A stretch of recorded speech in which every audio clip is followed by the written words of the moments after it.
दिसंबर 2023 को daily mail एक report share करता है जिसके अंदर वो ये बताता है कि टेस्ला के एक इंजीनियर पे 11 नवंबर 2021 में हमला होता है, वो भी एक रोबोट करता है टेस्ला का, जिसके चलते उस बंदे का खून भी बहता है और ये चीज न्यूज के अंदर भी वायरल हुई। Robot attacked a Tesla engineer. Robot going rogue in a factory. जिसके चलते काफी सारे लोग इस चीज का जवाब मांगने के लिए इलॉन मस्क के पास गए और इलॉन मस्क ने ट्वीट करते हुए ये चीज शेयर करी कि जो हमला हुआ वो एक रोबोट आर्म से हुआ, जिसका इस्तेमाल मशीनों के डेवलपमेंट में करा जाता है। अगर आप गाड़ी मैन्युफैक्चर कर रहे हो तो उसकी वेल्डिंग के लिए, भारी भारी पार्ट्स को इजीली उठाने के लिए करा जाता है और अगर कोई इंजीनियर उसके रास्ते में आएगा तो वो हमला हो सकता है। वो चीज़ भी देखने को मिलती है और ये पार्ट्स को काफ़ी बड़ी बड़ी कंपनियां इस्तेमाल करती है।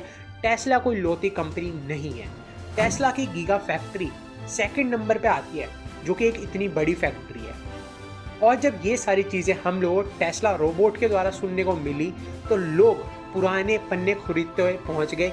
जो सोफिया नामक रोबोट आप लोगों ने कई सारे इंटरव्यू में देखा होगा, जब पूछा गया उससे कि क्या आप दुनिया को ख़त्म कर दोगे, इंसानों को ख़त्म कर दोगे, तो उसने ओके करके जवाब दिया, जिसके चलते काफ़ी सारे लोग कॉन्ट्राडिक्ट हो गए कि भाई ये क्या चीज़ कहना चाह रही थी, ये बात को ख़त्म करने के लिए ओके कहना चाह रही थी या ख़त्म इंसानों को करने के लिए ओके कहना चाह रही थी।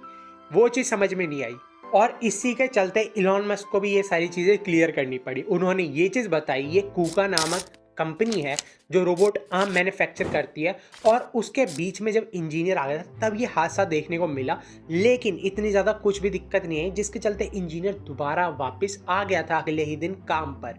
अब काफ़ी सारे लोग इस चीज़ को लेकर बैठ रहे थे कि भाई ये तो रोबोट दिखाया जा रहा है, रोबोट दिखाया जा रहा है, तो वो मीडिया मिसलीड कर रही थी लोगों को, ना कि हम लोगों को ये चीज़ देखने को मिली थी कि जो पर्टिकुलर रोबोट वो दिखा रहे हैं, टेस्ला बना रही है, वो रोबोट ही हमला करने पे आ गया इंसान के ऊपर। ऐसा भी देखने को नहीं मिला। रोबोट आर्म जो है वो अपना काम करती है, अगर उसके बीच में कोई आएगा तो वो अपना काम करते हुए जाएगी, जिसके चलते चोट लग सकती है। और ये चीज़ इलॉन मस्क ने पहले भी अपने इंटरव्यू में कह रखा है, आप खुद सुनो। A super intelligent, particularly if it's engaged in recursive self-improvement, if there's some digital super intelligence, its optimization or utility function is something that's detrimental to humanity, then it will have a very bad effect.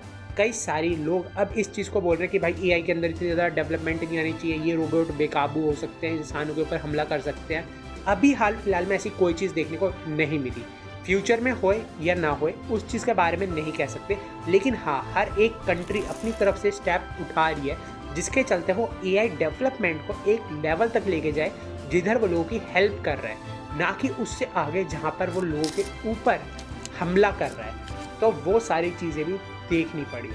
बाकी AI भले आज लोगों की नौकरियां खा रहा है, लेकिन एआई के चलते ही काफ़ी सारे लोग अपना बिजनेस को बढ़ा पा रहे हैं, अपने बिजनेस में और ज़्यादा ग्रोथ को अचीव कर पा रहे हैं। और जो लोग आज की डेट के अंदर एआई या फिर मशीन लर्निंग इस तरीके वाली फील्ड के अंदर हैं, वो और ज़्यादा ग्रोथ को एक्सपेक्ट कर पा रहे हैं। इवन कई सारे लोगों का कहना ये भी है, ये जो साल आया है, इस साल में हम लोगों को एआई डेवलपमेंट काफ़ी ज़्यादा देखने को मिलेगी।